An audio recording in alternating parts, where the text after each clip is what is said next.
A very good evening to everyone. Thank you so much for joining us today. I am Neha, Ambassador of Change for GETI, about which we just saw in the video. And today, this evening, I am very honored to have amongst us Mr. Vikas Jain, who is an author and a keynote speaker associated with world class innovations based in New Delhi.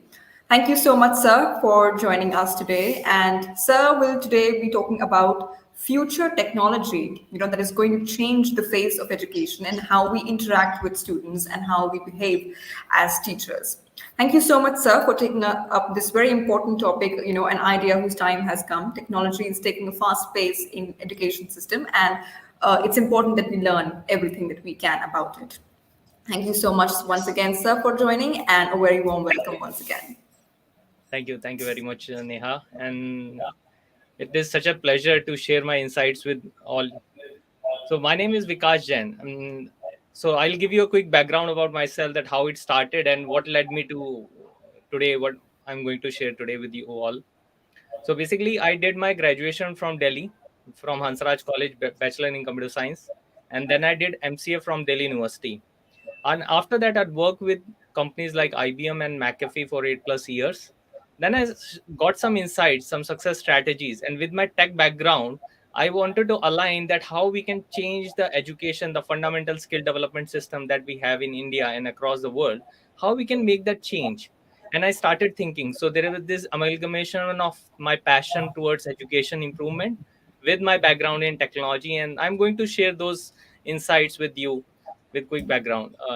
Mia, can Thank I you, have sir. my slides on the share? Yeah, thank you. Yes, sir. Thank you. Okay, so we'll be talking about innovations which are based on technology and how education is going to particularly change on that part. Now, talking about so I have delivered more than 200 speeches and there have been some books. One of the book is on real education. That when we talk about education, what is real education? Because I interviewed lot many world leaders and I inquired that what is their understanding of education. So when we are talking about technology, how technology is going to change the education, we also need to reinvent this word education. What do we actually mean by education? Is it going to school and acquiring a certificate? Does that mean education? So from the both side, we'll continue in further things. So I delivered these sessions and across the world, and there is a TED talk where I've shared this insight that how people can become successful, how they can use the success strategies to become successful. Now, the interesting thing about technology is that it is fast changing. As soon as we get accustomed to one type of technology, there is a newer technology. So, what should be done? Technology will remain and will there to help us, and it is going to change. And the speed is even going to get faster.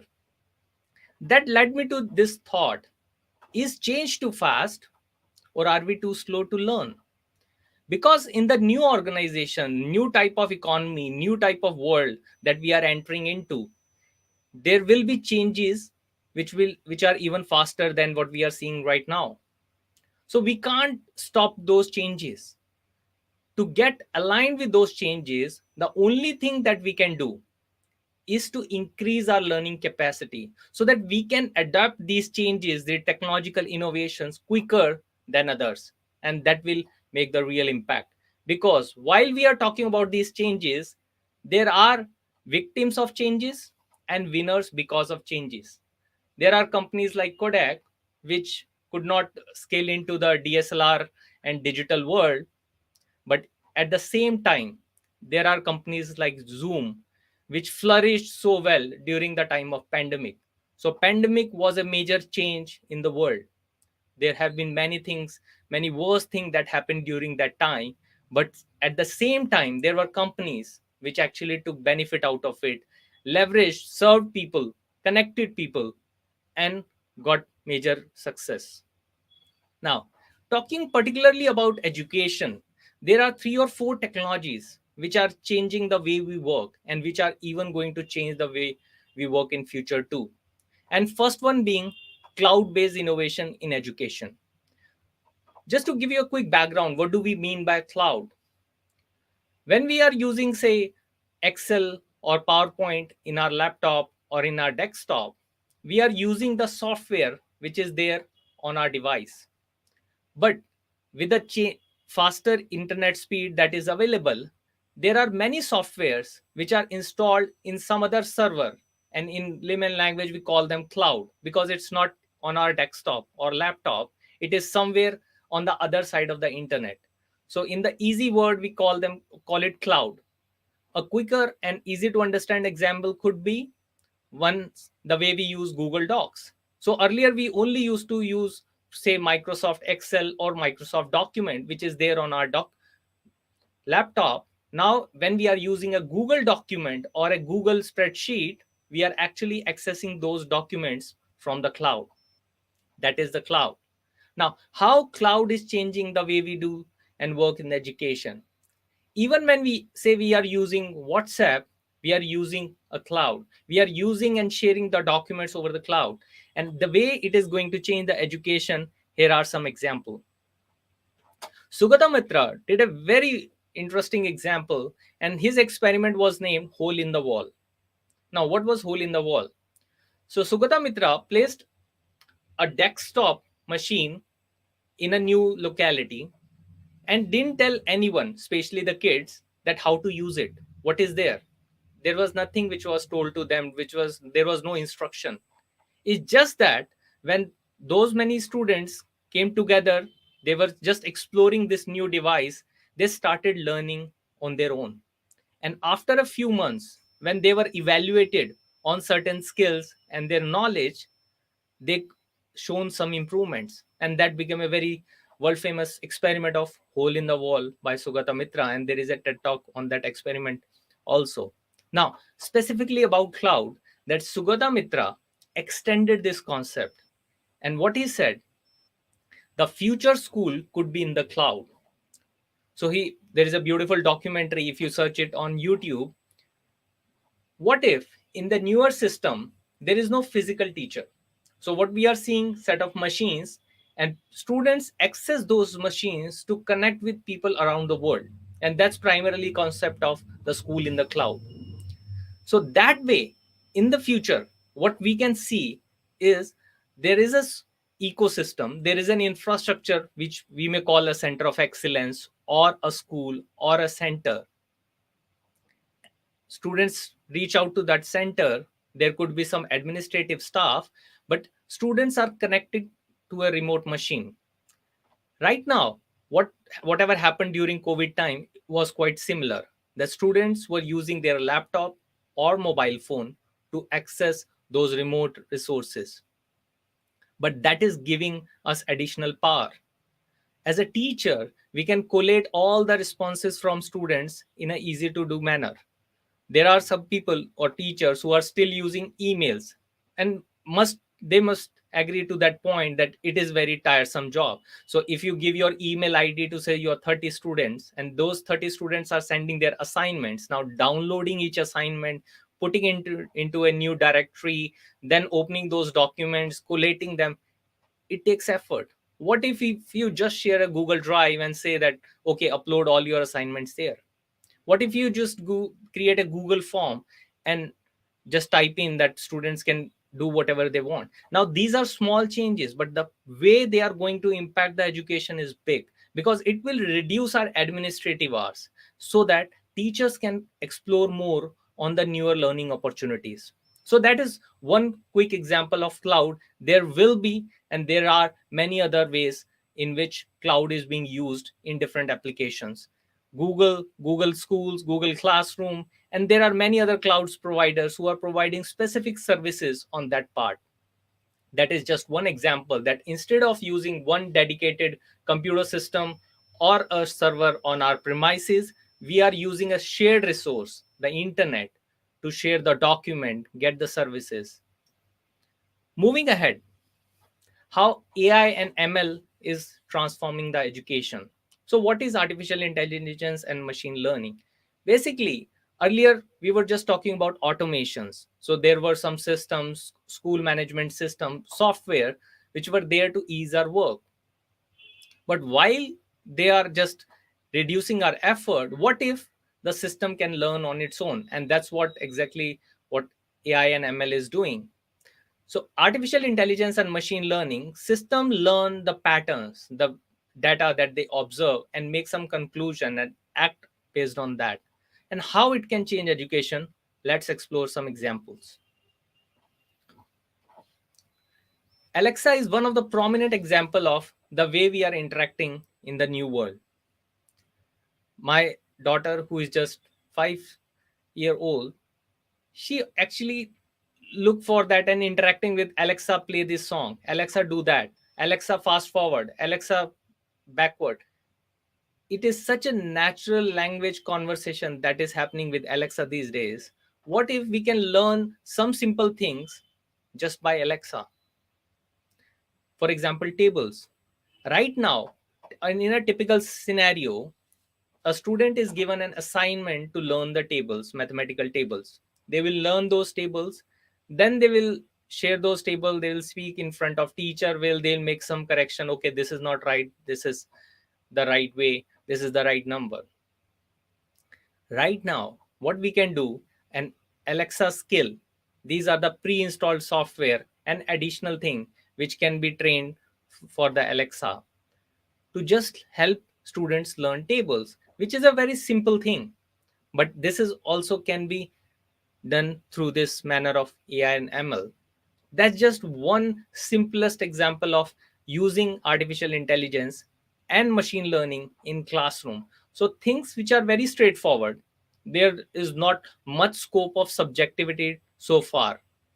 We can right away use those things through Alexa skills or similar devices, from where we can have those conversation, natural language conversation, that what is the answer of that, what is the answer of that.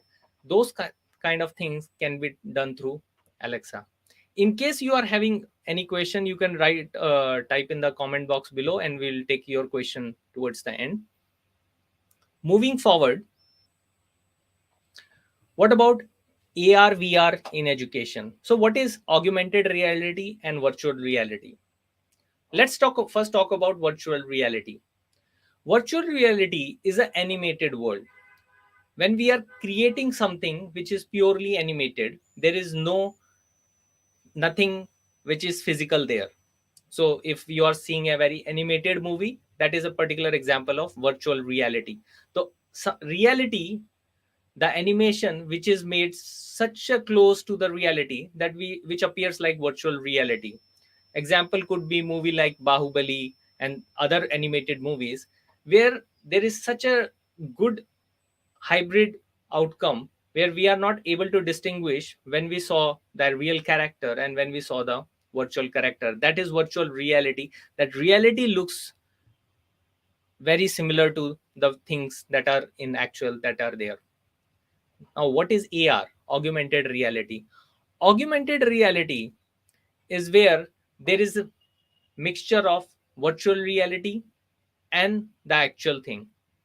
So, for example, if we are looking for something from our mobile phone and it is showing us some direction or some device or some character, but also using the camera to show the background, that is the augmented reality. And how it can transform the education, let's talk about it.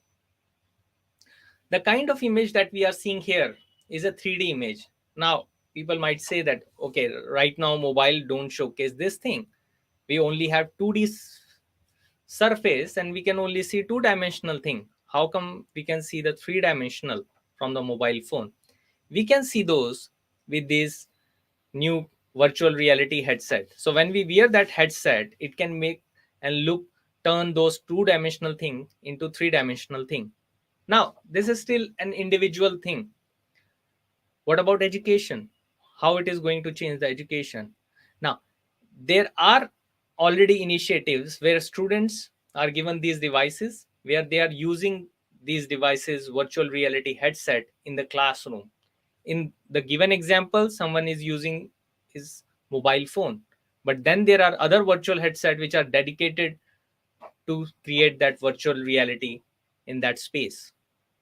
Now, what could be the use cases of it? Things which are spatially require very precise 3D view, where it can add more value. For example, architecture, biology, where if we look at the three-dimensional structure of something, it can gives us better understanding, it can help us learn better that aspect, and even helping people, training them on those aspects. Training and developing skill on some mission critical thing has always been a very tiresome and very cost intensive thing, because it involves something big. But if we can create that simulation, that cost is reduced, which happened through typical automation, the simulation system. But those used to be very big simulation system. But now with such kind of headset, we can experience something new, to learn something new in such a small device.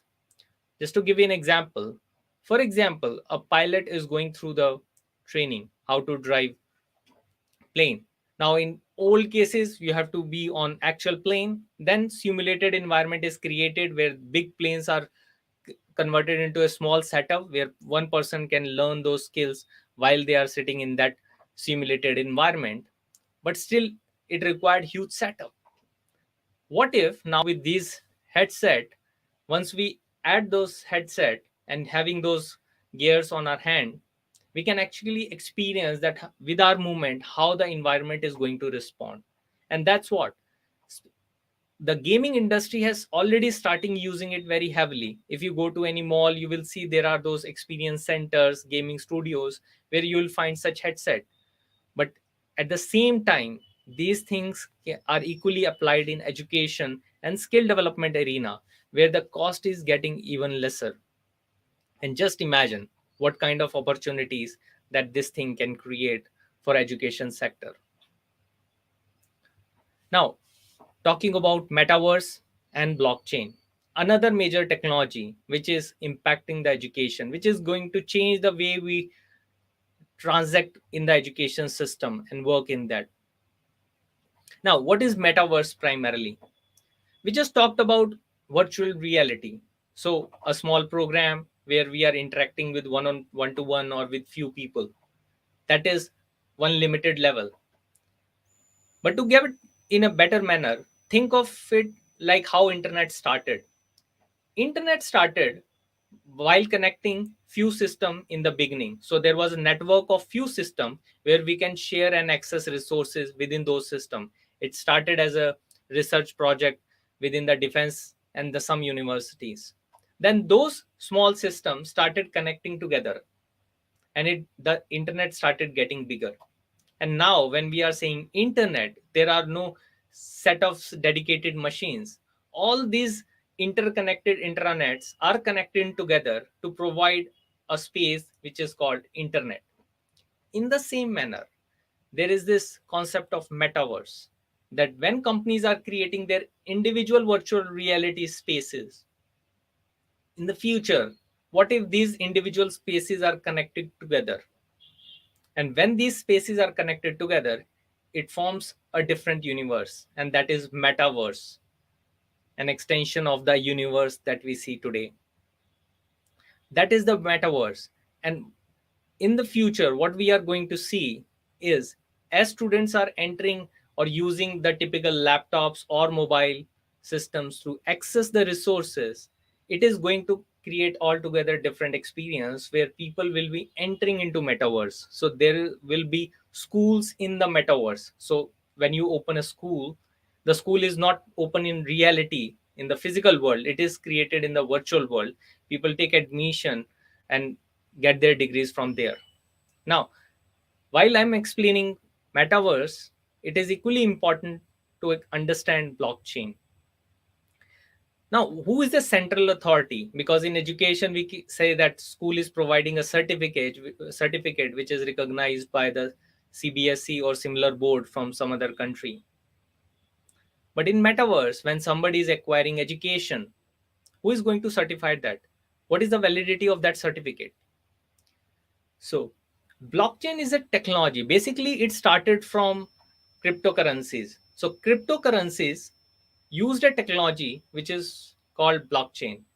Though cryptocurrencies are discussed differently in the ecosystem, industry realized the importance of blockchain, that concept, that technological advancement and innovation itself. can be used heavily in various aspects. Hence, blockchain has become an integral part of this new kind of development which are happening through Web3, Metaverse, and similar others. So, what is blockchain? Blockchain is, there are those ledgers which are blocked together, contained together, where it is understood that it cannot be changed. So, there is only additive operation. So, people cannot change the blockchain. So, it is assumed to be trusted. It is decentralized. And this is how multiple copies are maintained in the blockchain. Now, how it is going to change the education? Right now it has started happening that some institution are providing the certification based on blockchain. One of the important thing about certification or getting a degree something is how to validate that, how we can validate that this is actually certified by some particular authority. In the case of blockchain, as I mentioned, that it cannot be changed, so there is only addition which is happening. So if somebody has acquired some skill in the metaverse, its blockchain, which is not editable, will have that information that this person has gone through this training. Now that blockchain can be used when that metaverse integrated system will start working together.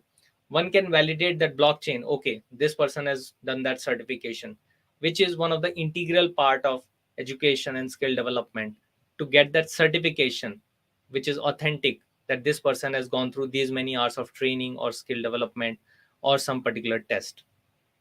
That's one particular example. Now now some people will definitely talk about that, okay, uh, wearing those glasses is one thing, but having human interaction is not just about watching. There are many other senses. I agree, but metaverse is evolving very fast. When we talk about that, there is a touch based interaction, that people touch you, pat you on your back, and you feel that, okay, I have done something good. This company, Spain based startup Ovo, has made this jacket. So, in addition to wearing those glasses, if someone wear that jacket, they can teleport that feeling of hugs and punches to the other person. So, one wear that jacket, and once somebody is having that interaction, they can also feel that interaction on the jacket. This is just the beginning.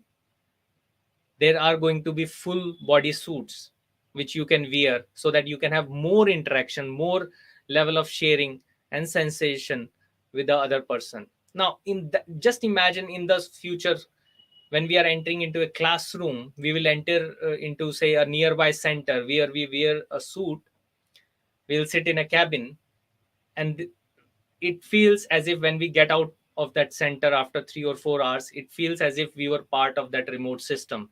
We were interacting with some remote students, somebody from one country, teacher from another country. And when we are coming out after 3 or 4 hours, it feels as if we were there, we were together, we can touch each other. That's what, when we talk about the real human interaction, metaverse is also creating that opportunity. And just imagine how students are going to behave in that environment, how teachers are going to behave in that environment. So we need to have that kind of future ready skills with the teachers too, that okay, this is how the things going to be. So first get adaptation with the newer system, and how they can deliver better in the future. And lot many innovations are coming out of these type of new experiments.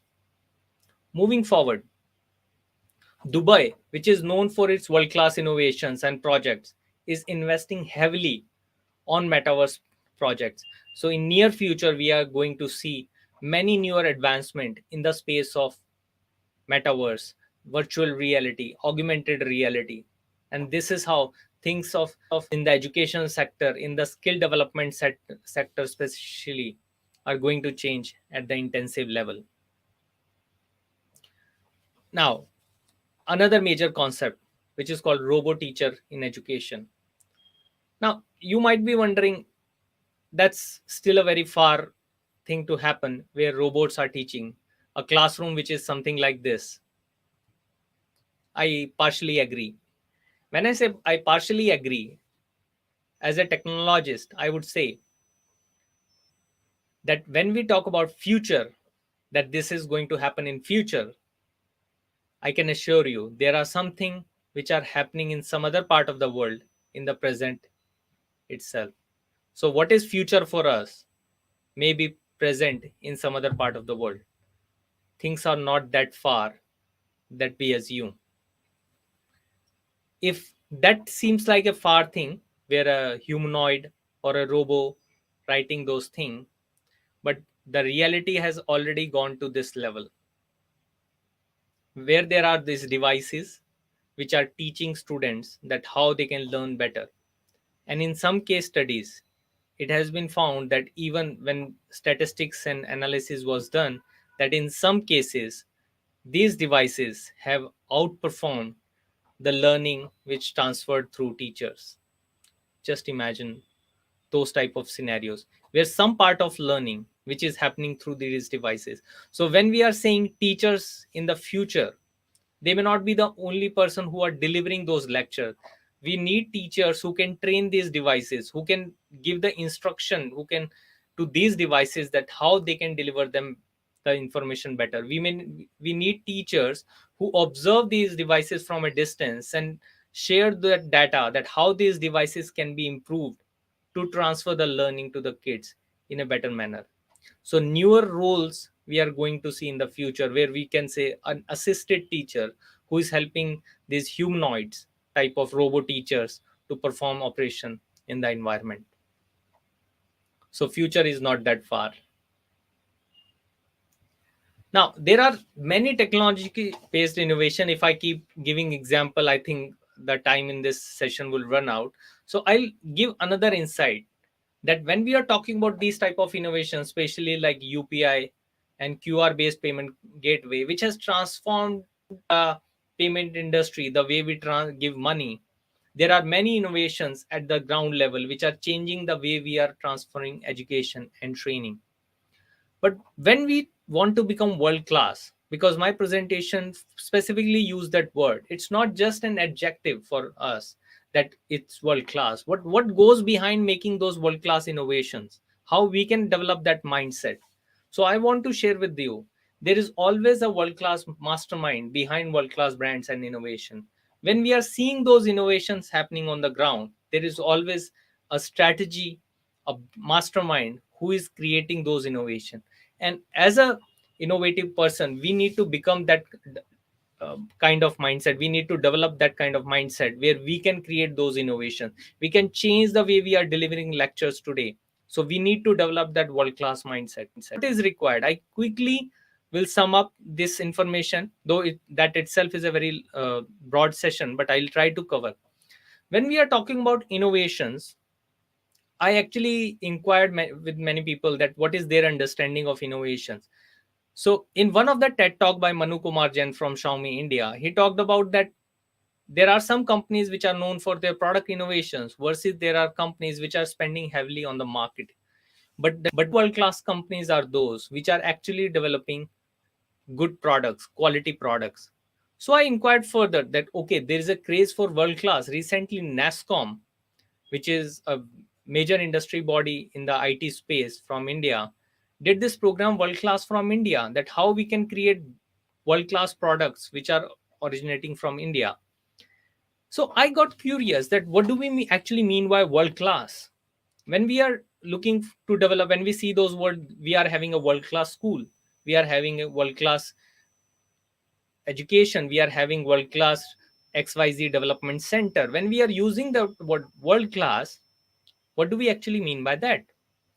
So I made this survey, and the survey results were that when people talk about world class, they mean very high quality. So whatever we have to do, we have to deliver a very high quality innovation. And how it can be done? So I designed this industry quadrant, that how we can deliver world class. In this quadrant, I talked about that there are three type of world class which are known to many, but how we can distinguish it and how we can become and position ourselves in the right quadrant. We can develop that mindset that if we are looking to develop world class innovation, don't just let's not just use it as an adjective, but use it as a process, that okay, we can truly become world class. So there are these four quadrants. If we put on x axis quality and innovation, and if we put on y axis popularity. So the quadrant one is something which is of very high quality and very high popularity. So if you want to develop that mindset, if you want to look for innovations which are happening in quadrant one, which are world famous, hole in the wall is one such example, which is a very high quality innovation and which is quite famous in the world. Those are Q1 world class innovations. Then there are quadrant 2 world class innovations. Now, their quality may not be that great, but because of the high marketing budget, that institution or those people may be able to spread the word to the larger masses. So, even everyone is aware about that innovation. It's good innovation, but may not be that great in the quality as per the as when we compare it with Q1. Still, it is a quadrant 2 world class innovation. Now, quadrant 3 definitely are not called world class, where quality is not there and popularity is not there. Definitely, it's not world class. So, what is the third type of world class? So, just to summarize so far, because fourth one is very critical, there are Q1 world class, which are highly popular and with very high quality. There are quadrant 2 world class, which are quite popular. So, people use the word world class in front of them too, and but the quality may not be that great when compared with quadrant 1. Then there are quadrant 3, which are definitely not the world class, where quality is not good, popularity is not there. Now quadrant 4 world class are those where quality is extraordinary, at par with quadrant 1, but popularity is not at that level. When we are having such a scenario, so there are three type of world class: quadrant 1, quadrant 2, and quadrant 4. With my experience in industry for more than 15 years, I saw this pattern that when we are talking about innovations, people are trying to become popular, but when if they start focusing on fundamentals, the quality, they can actually improve a lot. They can actually get many things and develop that mindset, the mastermind when I talked about, which is required to build those world class innovation. And further, I created a framework. So this framework which talks about VIKAS. So what is V? Because if we want to develop that mindset in our workforce, in our teachers, in our principals, and how we can develop that kind of environment, a school, an institution which is having world class innovations, we need to have these five skills. The first one being the vision. If we just think of having continuing the way things are working, definitely we can't land up in world class technology based innovations. Because when we are talking about technology based innovation, there is this desire to improve something, there is this desire to change something. And when I'm talking about this desire, there are basically vision. There is always that bigger vision, that what we want to achieve at the end, what do we want to have, that is we.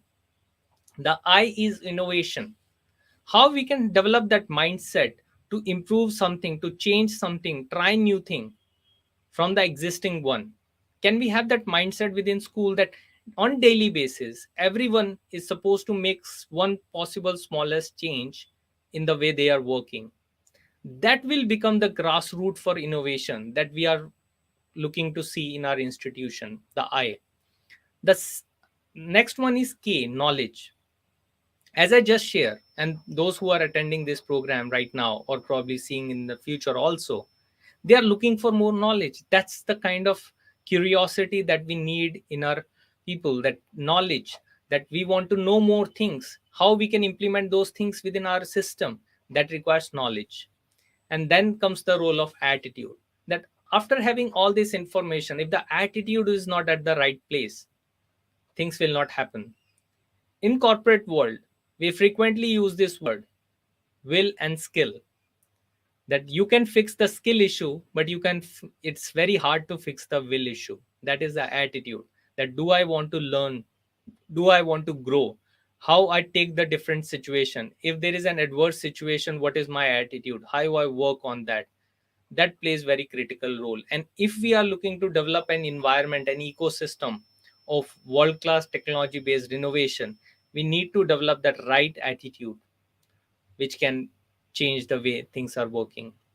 And last but not the least is S, which are skills.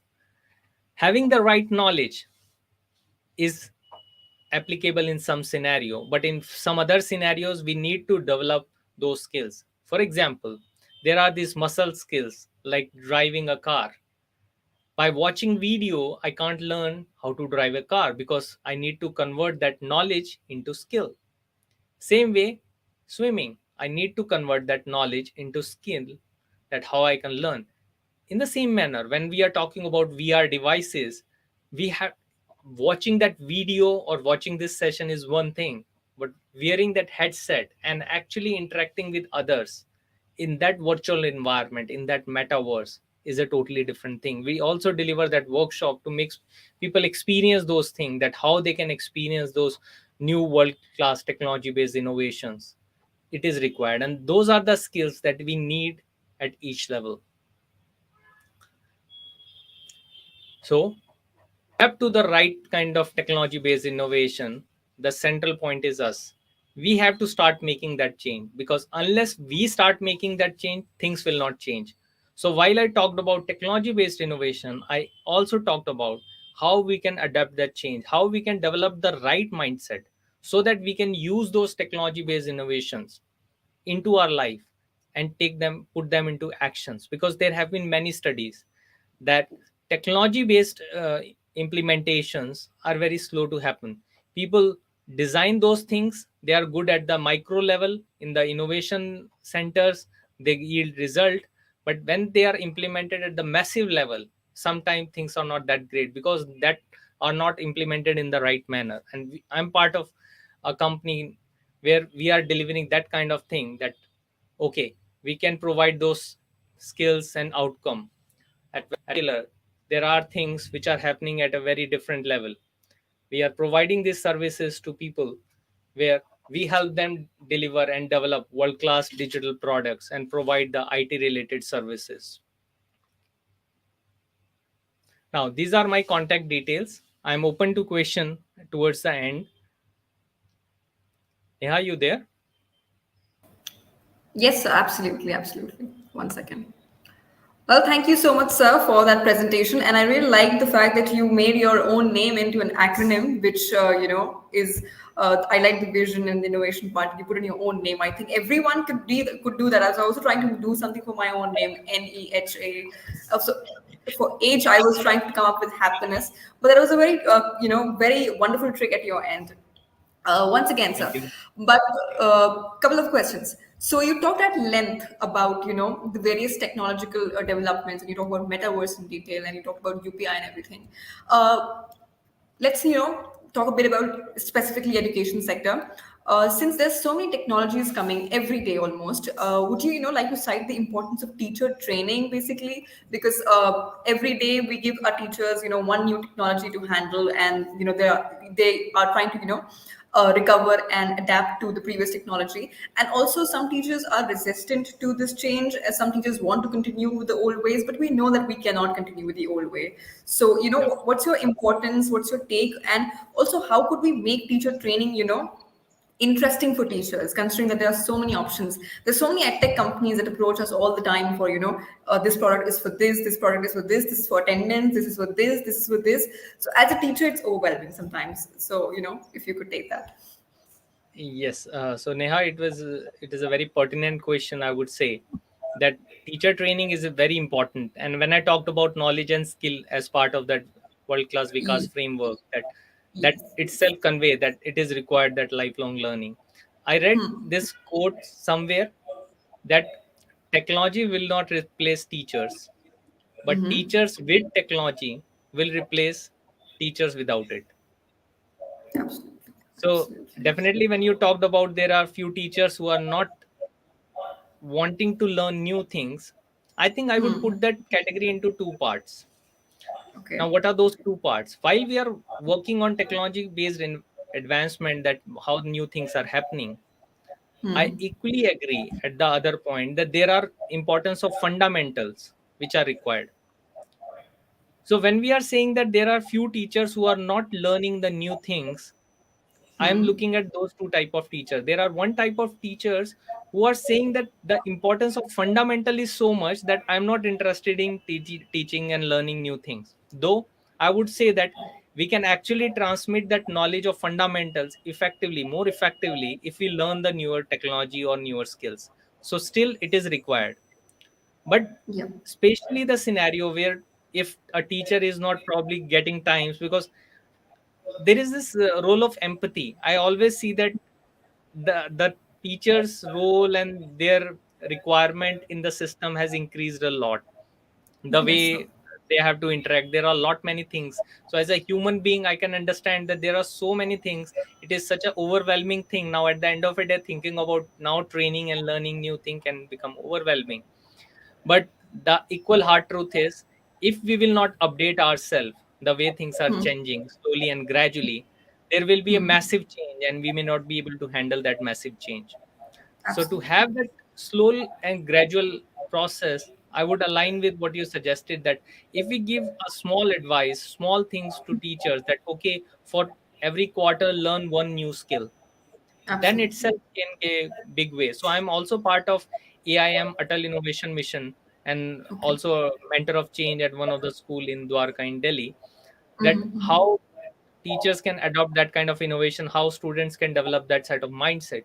But definitely, I would highly recommend that there should be regular teacher development program, FDPs. And I'm Yeah. so obliged, I'm so happy that I have been part of some FDPs. So I have delivered programs to Delhi University professors.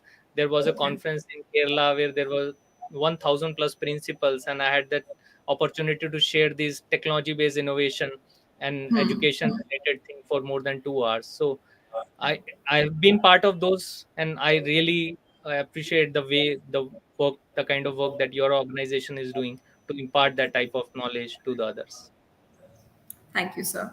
And once we talk about teachers, obviously, it's I think it's important to talk about students as well, and to maintain their balance between work and the use of technology, because technology is becoming a very important part of their studies, which has its pros and cons. I recently read an article on good screen time and bad screen time, basically. So if you would like to take that question, maybe for students as well, if how to restrict time for them, and how to distinguish between good screen time and bad screen time, maybe. And because since I mentioned that technology is becoming a very important part of their own studies, so Yeah.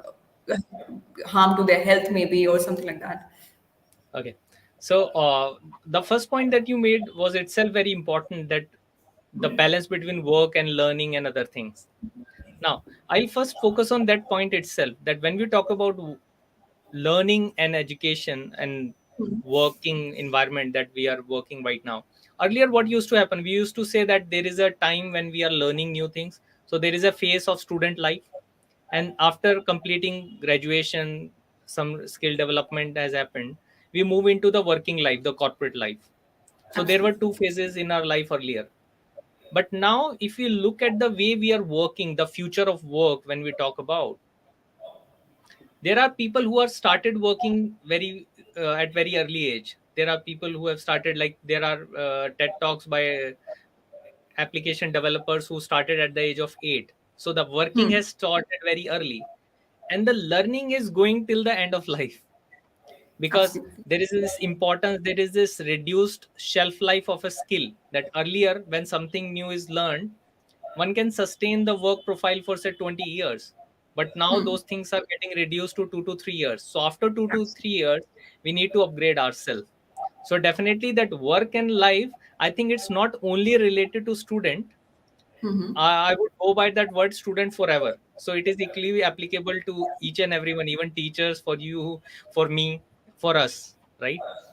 Now, talking about the good screen time and bad screen time, I would say that it's not just the students. I think it's that problem is faced by each and every one of us.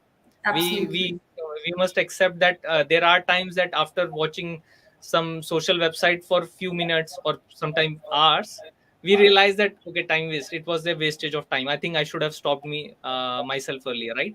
That definitely, Absolutely. that feeling of when we are getting that feeling, that definitely it was a bad screen time. And one, the kind of interaction right now we are having multiple screen in front of us, people are watching us on the screen. That definitely is a good screen time, because people are learning something new.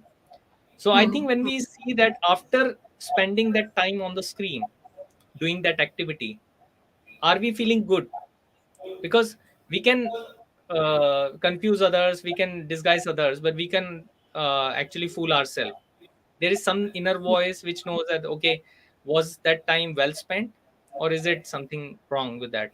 So I think it's not just students, it's for all of us. It's an ever evolving process for all of us, that good screen time and bad screen time, like the old concept of good and bad, I think we need to adapt to the new ecosystem. Because when I'm talking to metaverse, I recently saw an article where people were talking about that metaverse is not good, and there are so many crimes happening within metaverse, and it's not a safe space. I agree, but in that post I wrote as a comment that I was recently watching a documentary talking that, okay, in the earlier phases when airplane industry, that air travel started, you just buy the ticket and get into the airplane, and so many hijack happened, and then security was built to stop that thing happening. So now when we are seeing that big security check, that's how we were protected that new innovation. Same way in the metaverse we need to protect. So for the good screen time and bad screen time, one thing, we have to have our internal radar which can say that, okay, this is right, this is wrong. Then we can also take help of some software system where we can put locks for some time. I know there are some students who are preparing for competitive exams, and they will put that lock on the screen that for that those many hours they can't even unlock that phone. So I Absolutely. think it's a combination of both.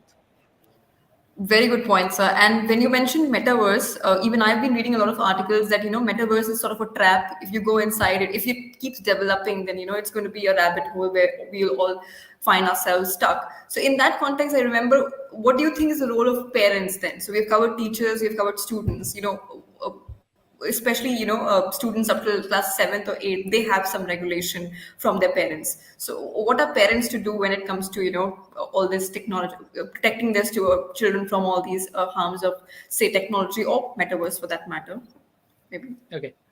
uh, as a parent of two kids, I can totally relate that one is 6, one is 10, so I can relate to that point. Now the point here is that definitely as a parent we have to play the crucial role. We can't stop our kids to go into the new space. I Absolutely. always take those analogies where we have developed some kind of understanding. So for example, when we talk about expressways, when we go to an expressway, there is always this chance of a accident, because Yeah. things are on a highway and there is a very high speed associated, but still we go there and then apply additional safety mechanisms. The cars are adding those safety mechanisms, then there are other type of safety mechanism, and always there is a role of internal understanding that, okay, we have to follow this speed limit. Especially when it is raining, you have the stopping time will further reduce, so one has to develop that skill. As a parent, what I need to understand, and I would share that, we also need to explore those spaces. We need to have that understanding that it's like taking our kids to a fair. We need to understand that, okay, this is a risk zone and this is an enjoy zone, and how we can make our kids enjoy in that new environment while understanding that this is the risky area.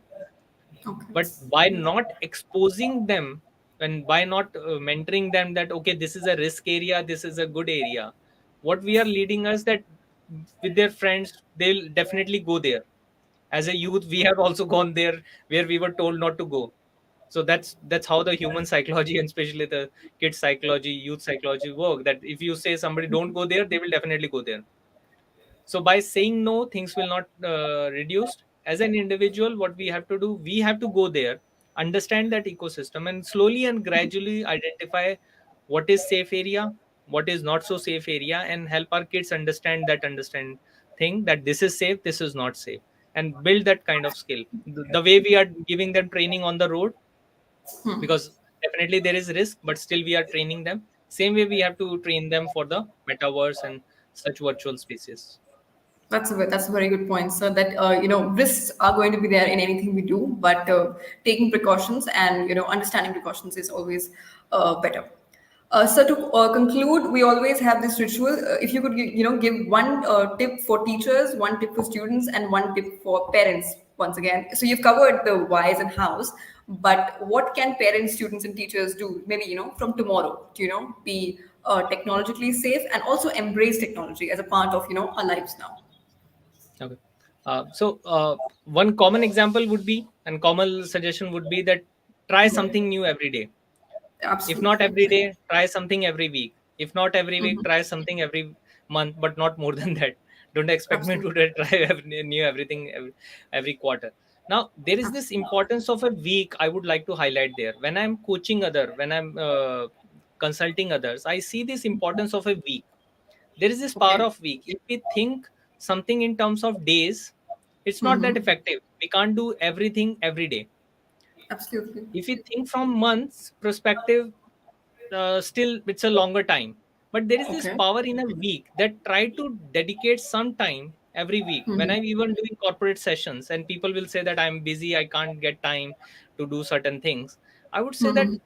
just think from a week perspective that there are 168 hours. Can't we take Mm-hmm. out 30-minute or 15-minute at least from that 168 hours window? Now Okay. 168 hours window is quite big, which is number of hours in a week. So same Mm-hmm. way for teachers, I think one of the important role going to be that they have to learn very fast. They have to Absolutely. adapt new things, because otherwise we may sound outdated in front of kids. We all agree. We all understand teaching to when we are teaching something to some, especially about 10 years, if we don't know something, and we see that kind of thing that happens in the classroom. So we need to Absolutely. learn new things so that we can teach the new things to our kids, at least explore the fundamentals. So every week attend something. That's for the uh, teachers to develop new skills and new things. Now for teachers, experience new things from the perspective of kids. Okay. That if they are not learning new things, they are not going to those spaces, and they are just in the denial mode that don't go there, don't go there, it's not going to work. So they have to take their kids with them to these unexplored areas and make them experience those things while they are there, so that they can see, they can teach them how things are going to be. I'm Absolutely. always a strong believer of there are risk, but go try, and then you will learn something new and then do something, but at least go and try something. Now for the kids especially, I think there are two advices, not one advice. Absolutely, sir. one Yes. one definitely that in the age of right now, there is a lot of Mm-hmm. confusion. So when I'm Yes. showing empathy to kids, I certainly agree the kind of confusing world that they are in.